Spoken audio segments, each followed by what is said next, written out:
Hello students. आज का जो मेरा ये वीडियो का कंटेंट है वो उन स्टूडेंट्स के लिए है जो अभी टेंथ से निकल रहे हैं, जिनकी अभी टेंथ पास आउट होगी और वो आगे जाके नए स्ट्रीम के अंदर एंटर होंगे।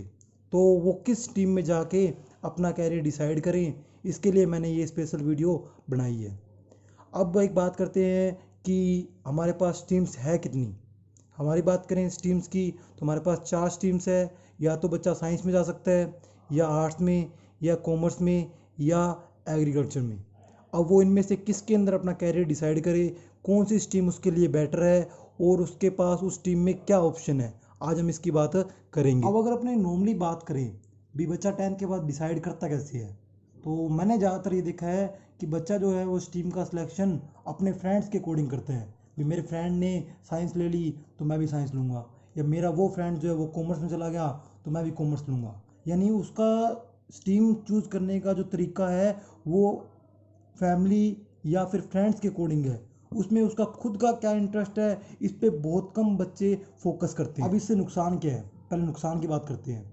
जो स्टूडेंट्स अपने फ्रेंड्स के अकॉर्डिंग स्ट्रीम सेलेक्ट करते हैं तो वो पहले टेंथ में मान लो एक स्ट्रीम ले लिया। मान लो किसी बच्चे ने टेंथ में साइंस ले लिया, फिर उसने आगे जाके इंजीनियरिंग कर ली।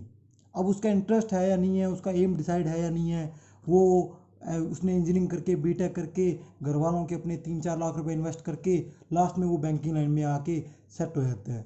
अब उसे जब बैंकिंग लाइन में ही आना था तो फिर वो इंजीनियरिंग के ऊपर जो 4 लाख वेस्ट किया वो फिर गलत किया। अब उससे क्या होता है, उससे फैमिली पे बर्डन आता है और अपने जो दूसरे भाई बहन हैं तो उनके कैरियर पर भी इनका इफेक्ट पड़ता है। तो उन बच्चों के लिए रियल सक्सेस क्या है, भी अपने क्या कैरियर ऐसा सेलेक्ट करें जिससे अपने रियल मायने में सक्सेस हो पाएंगे। तो पहले मेरा एक ओपिनियन है, हो सकता है ये ओपिनियन सही ना हो, पर मुझे ऐसा लगता है भी अगर अपने कहते हैं कि भी सचिन सिर्फ क्रिकेटर ही बन सकता था तो मैं इस चीज़ को बहुत गलत मानता हूँ। सचिन ने जितनी प्रैक्टिस क्रिकेट के ऊपर की है, अगर वो सिंगिंग पे करता तो आज शायद वो बेस्ट सिंगर होता। और वैसे ही जैसे किरण बेदी जो है वो आईएएस है, तो अगर वो उतनी बढ़िया अगर बैटिंग करती तो आज शायद वो क्रिकेटर होती। तो यानी ये फिक्स नहीं है कि हम एक ही स्ट्रीम के लिए बने हुए हैं। हम जिस भी स्ट्रीम में मेहनत करेंगे हम उस स्ट्रीम में सक्सेस अचीव कर सकते हैं। तो अब बात करते हैं कि हम ऐसा कौन सा स्ट्रीम सेलेक्ट करें जिससे हम अपने लाइफ को सक्सेसफुल की तरफ पहुंचा सकें। इसके लिए आपको करना क्या है स्टूडेंट्स, आपको सिर्फ एक काम करना है, अपने मेंटल एबिलिटी और अपने इंटरेस्ट के अकॉर्डिंग एक ऐसा एम लाइफ में सेट करना है सबसे पहले जिसको आप गेट करना चाहते हो। अब बात करते हैं एम की, कि एम डिसाइड कैसे करें। ऐसे नहीं कि हमारा दिखने में हमें भी सचिन पसंद है तो हम क्रिकेटर बन जाते हैं, या हमें सिंगर पसंद है तो हम सिंगर बन जाते हैं। ये एम डिसाइड करने का तरीका बिल्कुल रॉन्ग है। एम डिसाइड करने के लिए पहले आपको पता करना पड़ेगा कि जिस एम के लिए आपने सिलेक्शन किया है उसकी एलिजिबिलिटी क्या है, भी वो क्या चीज़ें उसके लिए रिक्वायर है, उसमें से आपके पास कितनी चीज़ें अवेलेबल है, और बाकी जो चीज़ें बकाया पड़ी है उसको गेट करने के सोर्स क्या है, उसके लिए आपकी प्लानिंग, आपकी स्ट्रेटजी क्या है। और एक बात, अगर आपने कोई एम डिसाइड कर लिया तो मेन चीज़ है कि आपका फोकस हमेशा उस एम के ऊपर रहना चाहिए। उसके लिए तरीका है कि अगर आपने एम डिसाइड कर लिया तो अब आप उस पर फोकस रखें।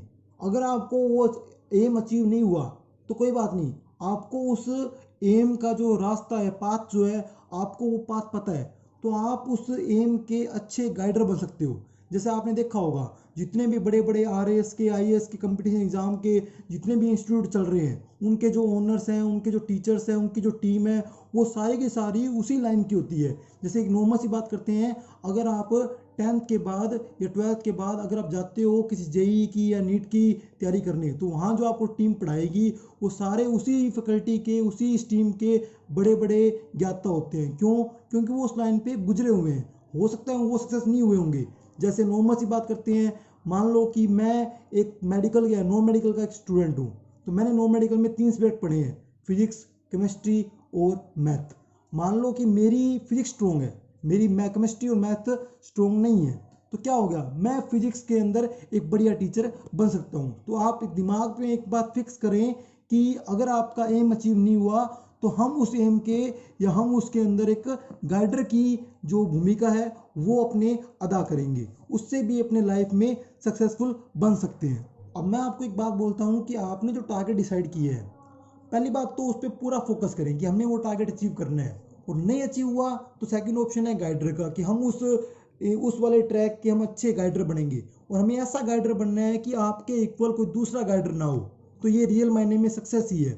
जैसे किसी ने सही बात बोली है कि एक बंदे ने एक बुक को 100 बार पढ़ा हुआ है और एक बंदे ने 100 बुक पढ़ी हुई है, तो उन दोनों बंदों में से मैं उस बंदे को खतरनाक मानूंगा जिसने एक बुक 100 बार पढ़ी है, क्योंकि जिसने एक बुक 100 बार पढ़ी है उसको उस बुक के सारे कंटेंट अच्छे से क्लियर होंगे। तो यहाँ से क्या पता लगा, यहाँ से ये पता लगा कि अगर मान लो आप उस ट्रैक पे बार बार उस पे प्रैक्टिस करोगे तो उस ट्रैक के आप बहुत अच्छे कहते हैं ऑब्जर्वर बन जाओगे, तो आप बाकियों को उस ट्रैक पे आसानी से सक्सेस की तरफ पहुंचा पाओगे। तो ये भी एक अच्छा तरीका है किसका, लाइफ को रियल मायने में सक्सेस करवाने का। अब हम बात करते हैं, वापस आते हैं स्ट्रीम्स के ऊपर। तो मैं बता देता हूँ, स्ट्रीम्स जो है वो वैसे 3 टाइप की है, एक आर्ट्स, एक कॉमर्स और एक साइंस। अब साइंस के अंदर 3 स्ट्रीम आती है, एक आती है मेडिकल, एक आती है नॉन मेडिकल, एक आती है एग्रीकल्चर। तो जिनको बिजनेस लाइन में, कंपनीज में, अकाउंटेंसी में, बैंकिंग में, जिनको इनमें इंटरेस्ट है वो जाएं कॉमर्स डिपार्टमेंट में। जिनको इंजीनियरिंग के अंदर या फिर नेवी में, कहते हैं ना कि एनडीए, आर्मी, अगर इनमें जाना है तो वो जाए नॉन मेडिकल के अंदर। जिनको मेडिकल में जाना है, डॉक्टर या फिर फार्मिंग वगैरह, बी फार्मेसी, नर्सिंग वगैरह, या फिर मेडिसिन के जो प्रोडक्ट्स होते हैं उनकी कहते हैं ना कि प्रोडक्शन में जाना है तो वो जाए मेडिकल लाइन में। और जिनको खेती में, इन एग्रीकल्चर डिपार्टमेंट में जाना है तो वो एग्रीकल्चर में जाए। और इसके अलावा जो आर्ट्स डिपार्टमेंट वाले बच्चे हैं वो एलएलबी, बीएसएफ या एमबीए, एमसीए ऐसे कोर्स करके या फिर आरएएस, आईएएस के लिए फाइट करके अपनी लाइफ को सक्सेसफुल बना सकते हैं।